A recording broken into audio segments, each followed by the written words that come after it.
ഉദ്ദിഷ്ടകാര്യത്തിന് ഉപകാരസ്മരണ. മുഖ്യമന്ത്രിക്കെതിരെ ഷോൺ ജോർജ്.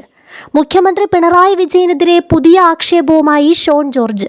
മുഖ്യമന്ത്രിയുടെ personal സ്റ്റാഫിലുള്ള special officer R മോഹനാണ് 2008 ലാവലിനുമായി ബന്ധപ്പെട്ട ആദായനികുതി വകുപ്പ് അന്വേഷണത്തിൽ ക്ലീൻ ചിറ്റ് നൽകിയത്.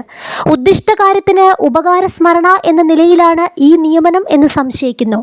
ഇക്കാര്യത്തിൽ പരാതി നൽകുമെന്നും ഷോൺ ജോർജ് കൊച്ചിയിൽ വാർത്താ സമ്മേളനത്തിൽ വ്യക്തമാക്കി.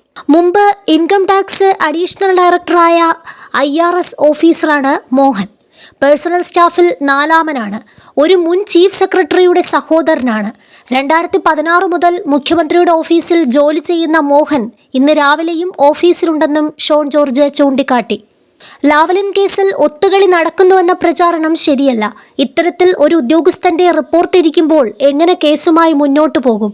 ഇത്രയും ശക്തമായ തെളിവുകൾ ഉണ്ടായിട്ടും പ്രതിപക്ഷം ഇതുവരെ മുഖ്യമന്ത്രിയുടെ രാജി ആവശ്യപ്പെട്ടിട്ടില്ല. പ്രതിപക്ഷം ഇതുവരെ അവരുടെ ഭരണഘടനാപരമായ ഉത്തരവാദിത്വം നടത്തുന്നില്ല. കോടിക്കണക്കിന് രൂപയാണ് ഇവിടെ നിന്ന് കൊള്ളയടിച്ച് വിദേശത്തേക്ക് കടത്തുന്നത്.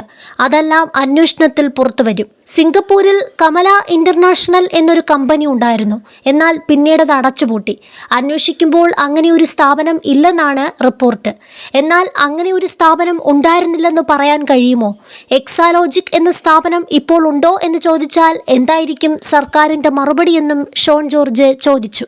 കഴിഞ്ഞ ദിവസം മുഖ്യമന്ത്രി തന്നെ ഈ കേസുമായി ബന്ധപ്പെട്ട് നിയമസഭയിൽ സൂചിപ്പിച്ചപ്പോഴാണ് ഇതേക്കുറിച്ച് അന്വേഷിച്ചതെന്നും തികച്ചും അവിചാരിതമായാണ് ആർ മോഹന്റെ പേര് ശ്രദ്ധയിൽപ്പെട്ടതെന്നും ഷോൺ ജോർജ് വ്യക്തമാക്കി.